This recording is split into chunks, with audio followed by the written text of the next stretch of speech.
Hey guys, it's Jack. I just wanted to talk to you today about a way that you can help support the podcast if you're not already. To support the channel is to become a Patreon member. So we have Patreon memberships that start at just $5 a month. And when you sign up, you get access to all of our episodes ad free. That's the big bonus for that. I mean, we also do some Patreon bonus episodes for our subscribers. But this is the biggest and best way that you can support the Team House channel and podcast if you'd like to. And we really appreciate that. So go and check us out at patreon.com/the Team House. Hello, welcome to another episode of Eyes On. I'm Andy Milburn. I'm Jason Lyons. I'm Dimitri Kontakos. Dimitri, what Andy, do we want to talk about today? I mean, the big stuff that's in the news, first and foremost, is the preemptive strike Israel took on Hezbollah to avoid a larger attack. Yeah, absolutely. So here's what we know. Although, Eyes On stays clear of being on the cusp of breaking news. We're more of we're opinion pundits, right? But we are kind of on the cusp of breaking news here, as we were when the Iranians hit Israel back in April. But what it looks like, if I was a betting man, I would say everything is pointing towards de-escalation. I'll come back and explain what I mean by that. And I'm open to challenges, but just by way of background, this morning the Israelis launched two waves of airborne, sorry, not airborne, of bombing attacks using fixed-wing aircraft. The first, they struck four compounds, Hezbollah compounds, and I think we can assume that these were weapon storage places, or either places where there were a significant number of weapons, but more likely a storage, or but not C2 nodes. Quite interesting. Okay. And I'm going to come back to that because it doesn't look as though Israel really went after Hezbollah's infrastructure and went after certainly its ability to launch rockets from an area within 30 miles of the Israeli border. But these strikes were quite limited, even though you will see the Israeli spokesman saying quite rightly, hey, listen, we struck thousands of rocket launch sites. Well, what does that mean in practice? I'm not, hey, listen, this was a big strike. Don't get me wrong, and undoubtedly it preempted a large Hezbollah strike. It was good work, evidently by Israeli intelligence, good coordination, targeting with the Air Force in an area that they are very used to targeting, which is Lebanon. But what I'm saying now is that the kind of the honor has been done by both sides, and now both sides. By that I mean specifically Netanyahu, but also the IDF too. But there are factions within Netanyahu's government who don't want to walk that line. They don't care about plunging the risk of regional war. They think that the only solution is to invade Lebanon. Right. For now, Netanyahu is not on that, doesn't seem to be representing them. And and for instance, he has he's in his own wording today, he's kind of being almost de-escalatory while issuing a very stern warning. Okay, so it looks as though, I mean, the attack that, let's step back. Okay, the attack that Hezbollah planned, right? It may have been, yes, certainly they didn't want to tip the scales into regional war. They were all directed at military targets, but it was going to be a significant blow. 11 different bases, to include, by the way, the Mossad headquarters, and Clearlight base in Herzliya, which is a poorly kept secret, and that's where actually the Israelis keep all of their a lot of their intelligence agencies. Unit 8200, which is their their signals intelligence unit from within the military. Well, Hezbollah targeted both those locations. Apparently, fortunately, those missiles were either intercepted or foiled. So while almost simultaneous to these attacks, or in the immediate aftermath, all right, of the first wave, Hezbollah launched an estimated 320 rockets. All right, that seems a pretty exact estimation. Most of these, short to mid range. Unclear at this stage what damage was caused. We do know of there was at least one civilian casualty in Haifa, and the Israelis have reported that a sergeant, first class, this is may seem a little strange to American ears, was killed. And he's actually a sailor. He was killed aboard a ship. So we don't know if it was a drone attack or what from Hezbollah. But the bottom line is, very low number of casualties on the Israeli side. The attack has been foiled. But what is interesting is kind of the aftermath to this. And I'll pause there for a moment, Dee, because I see you scribbling, and I don't know if you're writing. No. Off air, fire him, or No, I'm listening intently. So, I'm speculating here, but this from both sides is probably the best possible outcome to prevent, at this stage. Hezbollah doesn't want to tip the balance into full-scale regional war without Iran saying that's what Iran wants to happen. And Iran hasn't signaled that yet, right? Iran is telling the world, because remember, it still has an open account with Israel for the murder of, no, I'm sorry, the assassination, in its words, the murder of Hania, who was the political head of Hamas, who was killed in Tehran a few weeks ago. Okay, but Iran has kind of been, while beating its chest as usual about retaliation, has said that it will meter, it didn't use that term, but it will gauge its retaliation looking at what is happening at these talks in Cairo. So both Hezbollah and Iran now are saying much hinges on these talks, which, by the way, are going underway right now. Nasrallah just spoke a few hours ago, the usual kind of bombast, but at the same time, he's saying, hey, for now we have finished, we have accomplished our mission in retaliating for the death of Shuka, right, who was killed within a few hours of Hania a few weeks ago. The Israelis claimed responsibility for killing Shuka, but not for Hania. For reasons, probably good reasons known only to them, if indeed they were behind Hania's assassination. In any case, so Hezbollah has kind of chalked the slate evenly, wiped the slate clean as for atoning for the death of Hania, for the death of Shuka.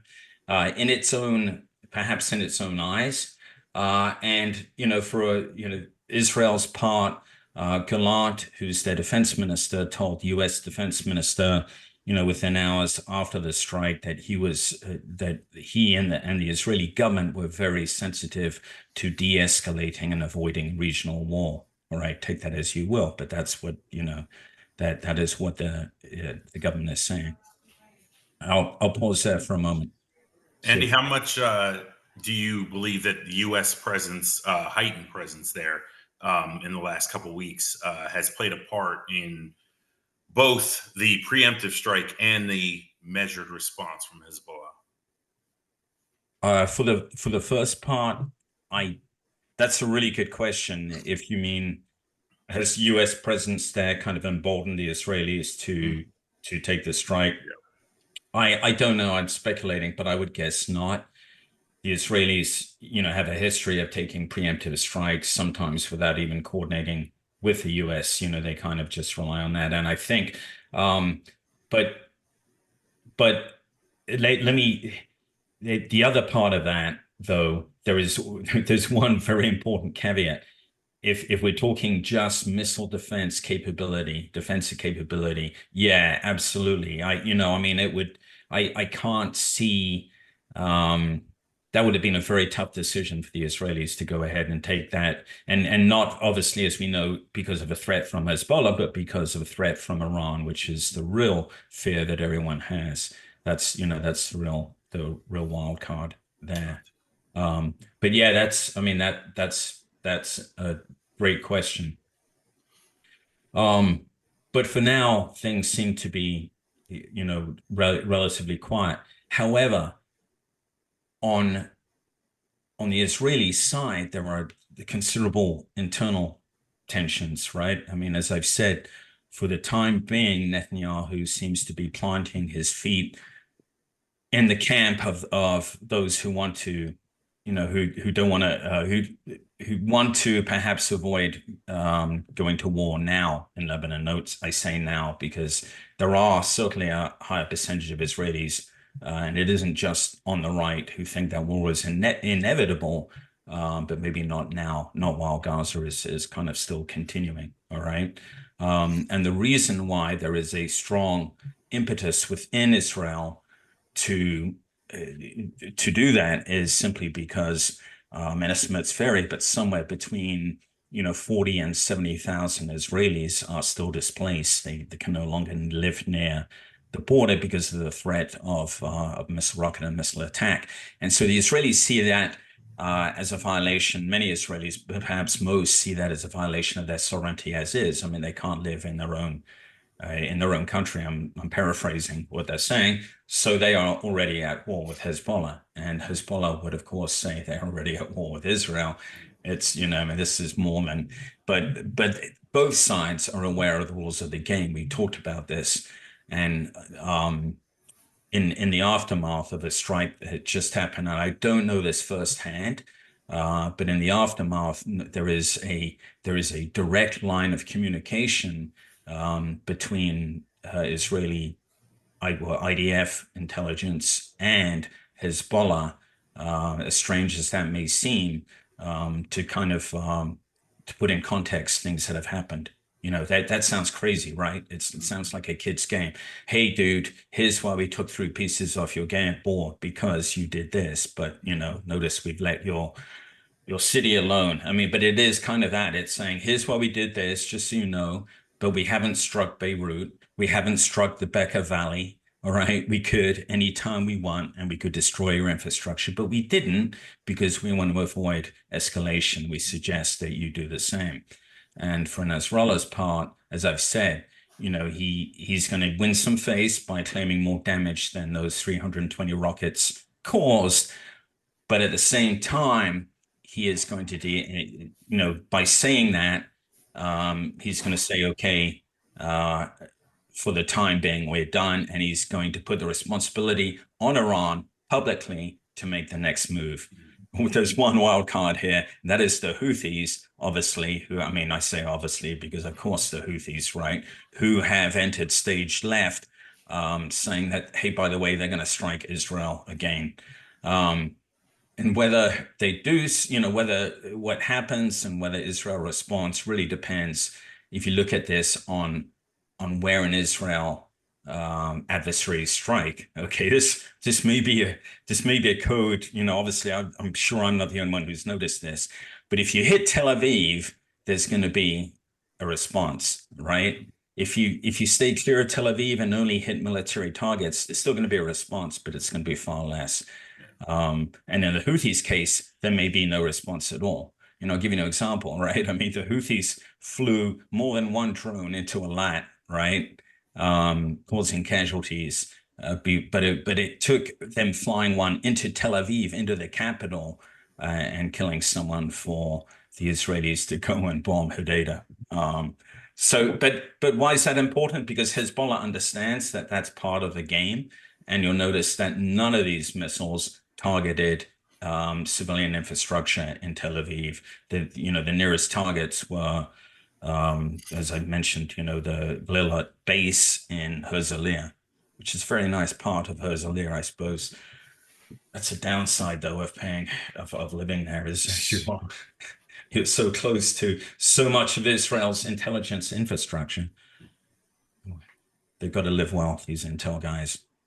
Yeah, I wonder what the goalposts are as far as all this is concerned for both Israel and Hezbollah. It's like, okay, we have we have the preemptive strikes, these measured responses, but for those people who've been displaced, it's like, okay, you guys are doing this back and forth. When the hell do I get to go home? And what, if Hezbollah says, okay, we're done, we're going to stop shooting rockets, but Israel says, well, too fucking bad, we're gonna, keep smacking you. It seems like these people are never going to get home. So I wonder what the goalpost is for that. Yeah, What is this? I mean that's a great question. I think that's where Hezbollah has the edge because of its obligation or lack of obligation to civilian population, right? So in the end, Nasrallah doesn't give a shit about Lebanon. He gives a shit about his organization, Hezbollah. He doesn't want Lebanon to be ruined simply because it's a haven for Hezbollah, but he doesn't care about the population there, and he doesn't care if they've been displaced or they continue to be hit by, Israeli airstrikes. When it comes down to it, he wants to, be seen to care. But the Israelis, and again, this is just, I mean, I think stating facts. Little trickier in a democratic. I mean, yes, Lebanon's democratic, but the Hezbollah's hold on Lebanon is not democratic, right? But a little trickier than when you have a democratic government beholden to its citizens trying to justify why a sizable portion of that population cannot live in that part of the country. Surprisingly, Netanyahu is not, again, this is just, I think it's just an objective statement, but Netanyahu is not actually a hawk by background, all right? And some might say because he's a political survivor and wars bring an end to political careers. But here he's trying to walk, so it's not because he's necessarily a pacifist, but in this particular case, he is trying to walk a line between those who are calling for all-out war now and, and those who are urging caution, at least until the IDF has had a chance to regroup and recover from Gaza, which it has not, it hasn't done so yet. I think that's an issue that doesn't really get stated enough. Nice. Yeah, I keep going back to these displaced settlers. It's like, how many times are they going to be able to put up with, hey, all's quiet, move back home, and then Hezbollah is like, oh no, the hell it's not, and then they start throwing rockets again, and they got to relocate and all this stuff. It's just this back and forth is just, like you said, it's all to Hezbollah's advantage. It's an intractable problem, all right, because you can't, although I forget which UN resolution it was, but there's UN resolution basically that establishes UNIFIL and pushes and says basically that forbids operations of armed militias within 30 miles of the border. I think it uses the Litani River as kind of the limit for armed militias coming south. All right. Well, that has never been enforced, and because Hezbollah is strong in southern Lebanon, but the reason why it's strong is because the fighters are from that area. You can't move Hezbollah north from the border because they live there, with their families and everything. Hezbollah is like what they do for most of them part-time, but nevertheless, that's, they're an integral part of the landscape there. But as far as civilian populations, yeah, sadly, in southern Lebanon, it's the poorest who can't move and don't have shelters and are still stuck in, the towns like the one that was struck today. And Mansouri, yeah, Mansouri still has a significant population there, simply because they don't have anywhere to go. They can't move. And on the Israeli side, there are again, I mean, not Israelis aren't all rich by any means, and many of them can't afford to move either. I mean, the population, large segment of population, Haifa is still there, and a number of them, don't have shelters, don't have things that they're supposed to do. In the end, it's civilian populations on both sides who suffer, but the impact that has kind of on the warfighter, or the people who decide whether or not to go to war, it's likely to have a greater impact in Israel, and it's likely to be on the side of the hawks. If that makes sense. I have a question regarding Gaza. I mean, you mentioned like, the IDF wanting to like reset and, lick its wounds and, refresh. How many soldiers ballpark are down in Gaza right now? Is it still going on? Is the fighting still like fierce? Is it slowed down? Is there a lull? Like where are they at exactly, like on the ground?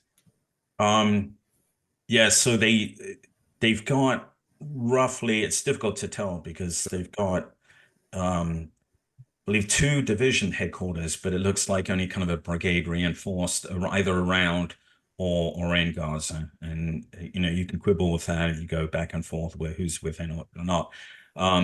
But they've got they're holding the Philadelphia corridor still, which is a cause of contention in the peace talks. It's a cause of contention with Egypt to some extent, but it's become a point of contention too in the peace talks because the Israelis insist that they want to remain there. Indeed, they insist they need to remain in Gaza itself.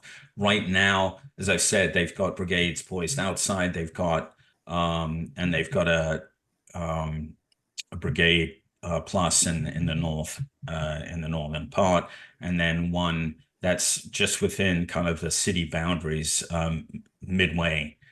So they're within striking distance of any part of Gaza, either within there or just outside.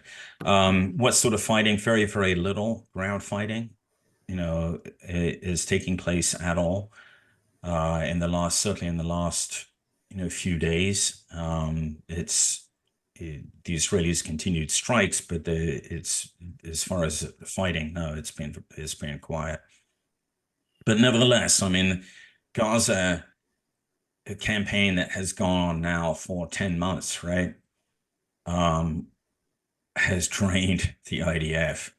And for a force that relies heavily on its reserves, it's had a heavy impact on the economy. Right. And by the way, that is another reason why there's a strong impetus within Israel not to go to war in Lebanon right now, because war is awful for the economy. You start getting hit by, or you just have the threat of missile and rocket attacks, or you're a country at war, then you have to close down your airport. Well, Ben Gurion was closed down for a few hours today, and you could see on kind of the Twitter space the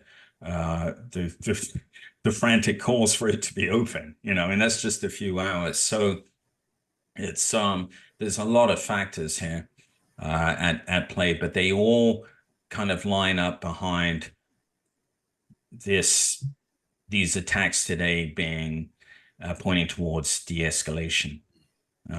Obviously hope I'm right.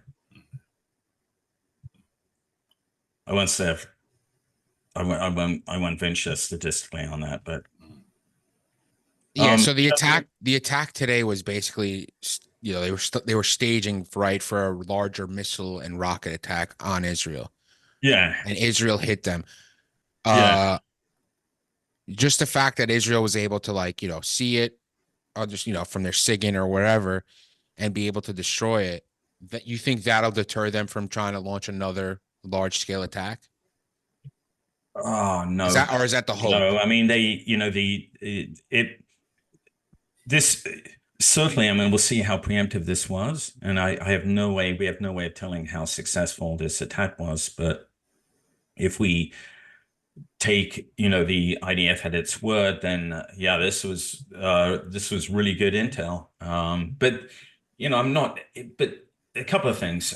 One is that Lebanon has been the focus for the IDF's intelligence focus since 1982. Hamas was never kind of a blip on the horizon there. So, in the words of one IDF general commented to me, he said, "Hey, look, we've got more targets in Lebanon than we could possibly execute. We just don't have the time and we don't have the resources." And so they're continuously perfecting, refining these targets. Now, when you're talking about rocket launch sites, those are really transitory. So it's difficult to assess what we call BDA, battle damage assessment, on what were the real effects of this. And it's not going to be in tonnage of bombs or areas destroyed.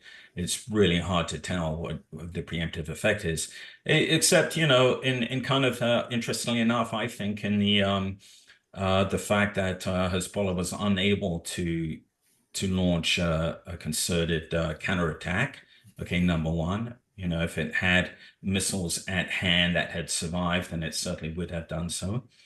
And secondly is the kind of the wording. I mean, of coming from Nasrallah, if there was more to come, if the Sunday punch was still waiting, then I know Nasrallah wouldn't be using this kind of de-escalatory language that he did today. That's just my hunch. Yeah. I went through my entire career without saying that's my hunch. I may have said it once, at boot camp. Outside of that, Andy mentioned before the show talking a bit about some Kursk stuff, where the Ukrainians have seemed to develop and used a jet-powered drone in Russia. Yeah. So I'm sure this has hit the news somewhere in the States. If not, we're breaking it. Yeah, and I'm going to mispronounce the name of but I've heard this name before. But they've developed a jet-engined drone missile. All right, so basically, it's a long-range precision strike drone with a jet engine. Think, I suppose, of the V2 if that was precision guided. Someone's going to beat me up for using that comparison. But in any case, something that is supremely accurate and causes huge amount of destruction for a drone and travels to its target very, very quickly. You've all had experience with drones. One of the hallmark features is that is their sound. I'm not saying you wouldn't hear these drones. I'm just saying by the time you heard it doesn't leave you much time to react. And they're called Palyanetsia. Very good. Right? Okay, so the reason why I've heard this term, because it was used as a password at Ukrainian checkpoints, because Russians cannot say certain words or so something in Palyanetsia, the Russians struggle to say. Interesting. Yeah, and I can't remember why. So, like, their accent would be different. It means a loaf of bread. So the accent would be obvious. Oh no, I think that they just can't say something there. It's like, we find it really hard to say the in Arabic, or roll our R's if we're not Hispanic. I mean, that's what I'm guessing. I don't know. Anyway, yeah, I'm looking at an article. It's from the Kyiv Post, and it says Russians will soon learn to pronounce however you say it, Ukraine's new jet-propelled drone. Okay, I love it. All right, they will soon learn to pronounce it. Anyway, so it's already hit. One of these already hit an ammunition depot inside Russia. It was like 2 days ago, and apparently witnesses reported that they've heard jet engines inbound. So they thought that it must be a fixed-wing aircraft attack, and that's how it was reported. Turns out that this was drones. So yeah, you think, well, now it's not only the fact that they can hit their targets very quickly, high impact, blah blah blah, but you've got the deception factor that they sound at least, like fixed wing aircraft. I don't know how they show up on radar, but you've got the fact that they're now probably diverting resources. Like the Kursk incursion, this is great news, and it's almost a distraction though from what's going on in Donbass. Don't get me wrong. I think this is look, hey, being able to strike targets within Russia, I think really ratchets up the tension even more on Putin, and you just have to watch how he reacts to threats to Russian soil. At the beginning of the incursion into Kursk, he's caught on I think it was on like a TikTok video, yelling and screaming at his commanders. It's like a scene. What's that horrible hackneyed Hitler movie, Downfall? Yeah, it's like a scene in a bunker in Downfall. Yeah, so he's, there's no doubt about it. This is really hurting him. And the Ukrainians know that, and then they're going to keep ratcheting it up. And the same thing now, the psychological factor of having your own cities hit by these drones and at little cost, or relatively little cost or risk to the Ukrainians. It could possibly, in the course of the next year, turn the tide on the Russians as far as the missile war. It could, although that depends on a number of things, like the Ukrainians getting adequate, more missile defenses. But the problem is this. So all of this is going on, and the Russians have, according to the British papers this morning, they're within 5 miles. All right, that's 8 kilometers for those of you who struggle with the imperial system. 8 miles of Pokrovsk. Pokrovsk is a town I'm very familiar with. Richie and I have spent a lot of time there. In a dreadful hotel that reminded me of faulty towers. Anyway, I digress. But no one wants to default to the Russians. They're within 5 miles. Why does that matter? Because Pokrovsk and Kramatorsk are only the 2 major cities left in Donbass. And once they have fallen, then Putin can pretty much claim that he has captured all of that region of Ukraine, which is one of his stated war aims, and be a huge blow, materially, but psychologically too, for the Ukrainians. So that all of these things are, uplift the soul to see Ukrainian troops holding, it's a significant amount of land. It's 500 square miles of Russian territory they're holding, like 93 settlements they've captured since 6 August. So what's that in? Yeah, and haven't they evacuated like over 100,000 Russians too? Yeah. I almost thought that I almost wanted to offer help with that as the Mozart group, but just thought that the name might not help us there. That was a joke. Sorry, go ahead. Is the aim of like partial aim of this incursion into Kursk and trying to gobble up as much land as possible, if they can hold it, is it like a chip for negotiation later down the road? I know they were going to negotiate recently about like not hitting infrastructure or like nuke plants or something like that, and that stopped because of Kursk. But yeah, I think that's one factor. I think maybe not as a as a potential chip. I guess medium or long term. Improve Ukraine's standing ahead of potential peace talks. Right. Okay, that's, and I'm not saying that's the most important one. That's probably number 3. But I think number 1 is force Russia to divert troops from Ukraine's east, from Donbass. And to some extent, it has been able to do so. Hard to tell. Russia has diverted troops from Donbass, not in time to prevent Ukrainian advance, but it's difficult to see if that has actually slowed down the Russian advance in Donbass. Okay.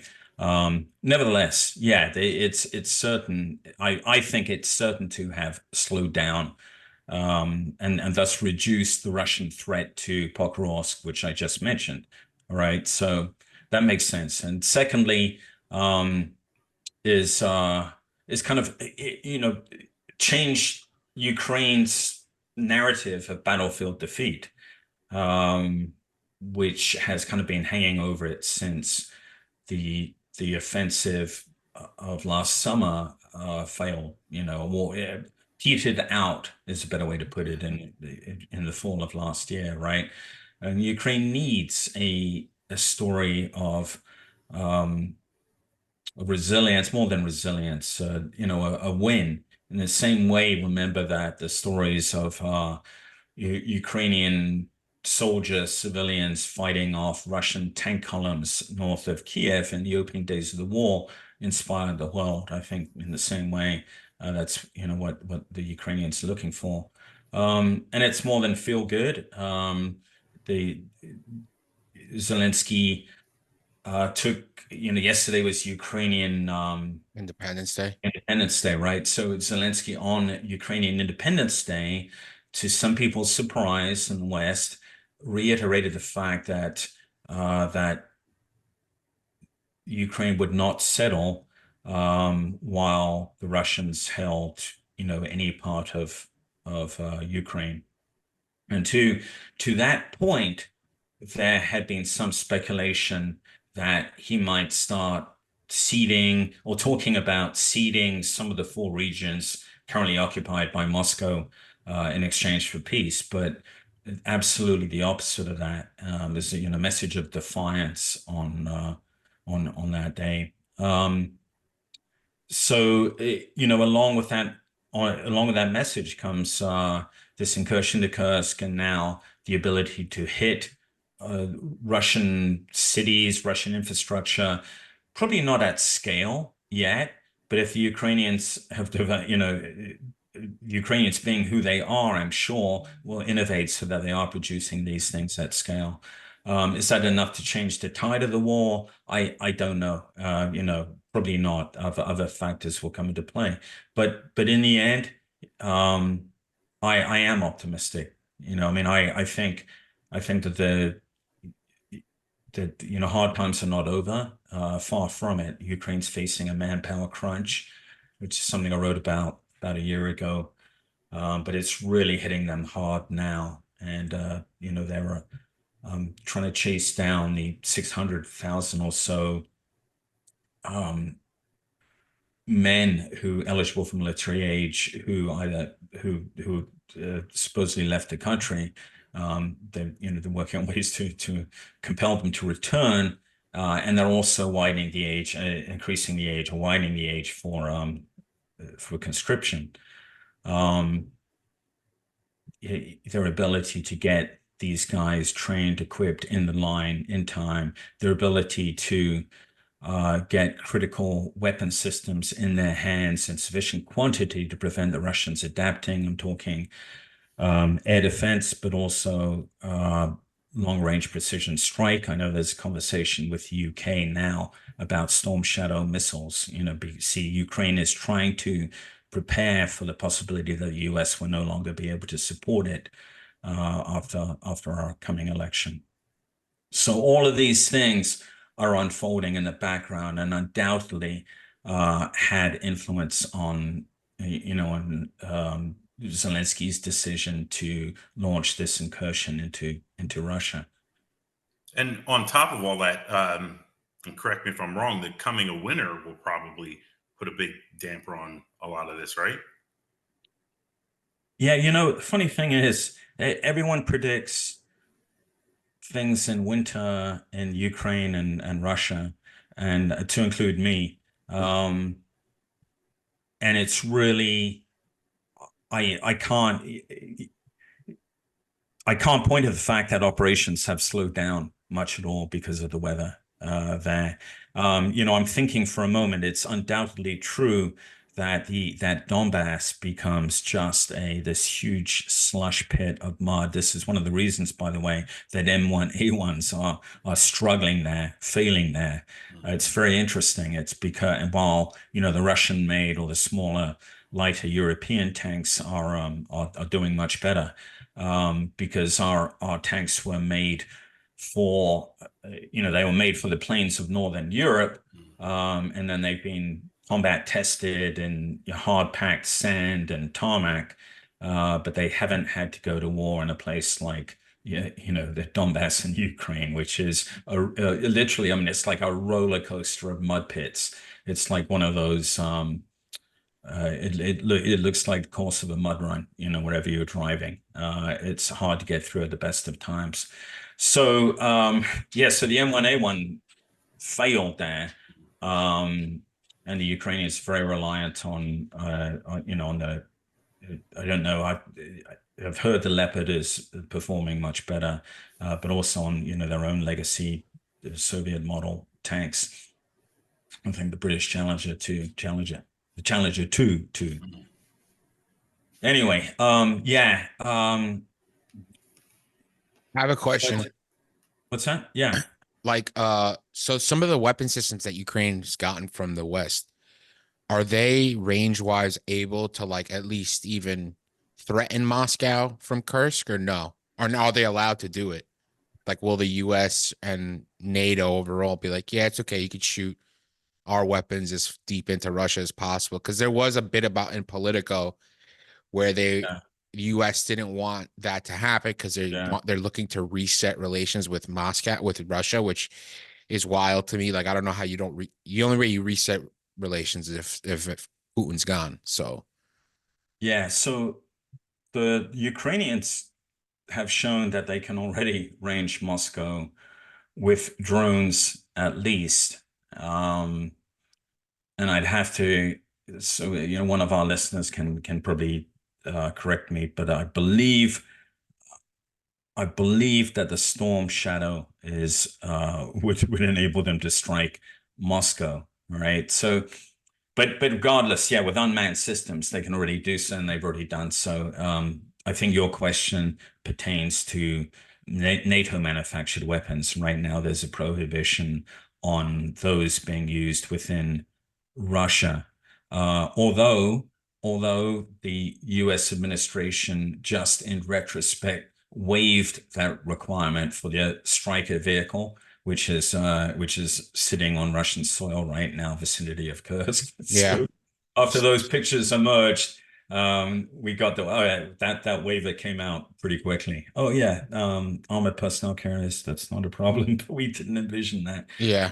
We were talking about long range. So so you'll see in, for instance, the British papers, Zelensky appealing directly to the new British Prime Minister Keir Starmer, saying, who's a Labour Prime Minister, regardless, unlike here, both sides in the UK, Labour and Conservative, are very staunch supporters of Ukraine and anti-Russia. So Zelensky has reached out to the British Prime Minister specifically about Storm Shadow, asking, hey, can we get more Storm Shadow and permission to hit targets within Russia? Yeah. Right now, that's a prohibition. That They also the other so Storm Shadow keeps coming up because it is it's an incredibly I mean, it's, I hate to use state of the art, but it's extremely capable. Yeah, it's a different capacity by far than when we talk about ATACMS and things like that. Storm Shadow, and in the quantities, I don't want to misquote, but I believe that the UK only had 1,200, and they gave Ukraine an unknown quantity, but UK saying up to 3/4 of that number. Who knows? Wow. But they gave them a shitload, and they gave them a big percentage of what they have. But now the question of, hey, can we use these now to hit targets in Russia is a significant question, right? Yeah. Previously, they were allowed to. The Brits said you can hit targets, in Crimea, but not Russia itself. Yeah. There are those in Ukraine who say that in conjunction, with the F-16s coming in conjunction with ramped up production of 155 rounds, imported 155 rounds from Europe as well as the US. All of these things are combining to give Ukraine a better edge in 2025. And of course, I think there's good rationale in that. I hope they're right. I hope too, Putin chokes and dies on a chicken bone in front of his family. Yeah. But I can't bring that up. That political article was wild to me, how they, US is hoping for a reset with the relations with Russia. I mean, they can't, with the current regime, there's no way they could reset relations. Like, let's be honest here. Yeah, it just seems like it just seems like so far-fetched and like, pipe dream. It's beyond my ken. Maybe, maybe if someone edges Putin aside, but no, certainly not with this guy. Yeah. But, who knows? I mean, I see that you've had, there are definitely people in this country who support Russia. You've had one of your longtime guests, right? Stop acting like he's a friend of ours, bro. Being investigated for he was here before my time. Let me put that out there. It's all these disclaimers. I'm just putting the facts out. Being investigated for his contacts with Russian state media, right? Scott Ritter, yeah. Yeah. So it's very interesting, actually, on that point, because preceding that, and this is long overdue, was it's not a kind of a state, finding's the wrong word, but it was it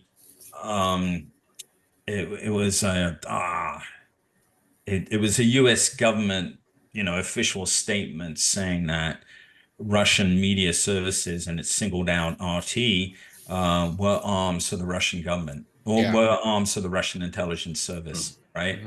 Mm-hmm. Which is, it's kind of an obvious statement, but it made that comment for a reason, because you've got all these dudes who kind of flirt around with RT and do interviews or even host interviews and do things as though it's okay, right? Yeah. And I don't know. I can't comment about what they're, investigating Scott Ritter and this other dude for. Well, they raided his home, right? Yeah, in particular. But you and I both know there are many others who do the RT dance, who call themselves Americans and have been very pro-Russian throughout this whole sorry debacle. So, frankly, I think people like Scott Ritter, especially for him, about like he had his deal with his like sexual abuse cases and all that stuff, dirtbag stuff. He's an absolute monster, if you ask me. And nobody would touch him. Russia would. And he's got to butter his bread somehow. Well, that's not true. The Team House and Russia both touched. Fuck you, Andy. I'm uncomfortable with talking about it. It was before my time, dude. So if people don't know, Scott Ritter was a UN weapons inspector. Yeah. And reportedly an Iraqi agent. I have that on good source. What? Yeah.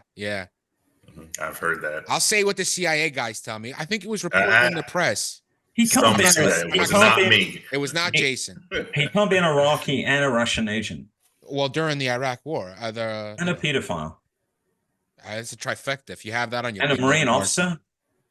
Oof. That's the hardest part, right? Yeah. Was he a Marine officer? I think you had mentioned that. I didn't know that he was or wasn't. Yeah, I think so. It was. I think I can't bring myself to look him up on Wikipedia right now. Yeah, no. But I believe it was. But there is a loud minority of folks out there in the United States that are American journalists, quote unquote pundits, that are full-throated backers of Russia. It's kind of wild to me. Like you saw Tim Pool, who is a big, I've fallen victim to one. Tim Pool had a clip that came out yesterday where he was like seething about the Kursk incursion, that Ukraine was a terrorist state invading a fucking foreign country. Like, where have you been the last literally like two? No, I'm not saying 2014. Tim Pool. He's a relatively popular right-wing, I would say, commentator. Oh, okay. He was seething. He was seething. If we took like an extreme right wing, not right wing, I don't mean extreme right wing, but But if we were right wing, or if we took a stance politically, gosh, please do not. I did not say extreme right wing, but more of a right wing position. I think certainly that would make us perhaps more popular. Without question. Yeah, but we'd be riding in jet skis. But we like a well balanced audience. We like the value, right? Even Eyes On and also the Team House. Like if we went right of center or righter, yeah, we would probably make a lot more money, and it's hampered growth. But like we're not doing it for growth's sake, right? We're trying to be as down the pipe as possible. So we'll sometimes have right wingers on, we'll sometimes have lefties on, and for the most part, like especially Team House, most mill guys and CIA guys are, like you said last week, are right of center. They're not full on, goose step right of center, but right of center. If you're in the, that's understandable. So that's where we try to keep it. And it's hampered our growth in terms of like money or like subscribers and stuff. If we started talking about UFOs and, government conspiracy, right, we would be, we'd be, I swear to God, we'd each have jet skis. Yeah, and I personally don't give a shit either way about being popular. So right, I would love a jet ski, but I want to do it for the right reasons. I know. I was thinking about the jet ski too. Jet skis and popularity. I don't know. It's all right. I like our our fan base are the intelligentsia, right? Sure. Yeah. I know we don't. We have a very strict no incel policy, which I think has cut down a lot of people who watch the Team House. But I'm glad, I think that's I think we can hold on to our audience out there. Thank you very much, by the way.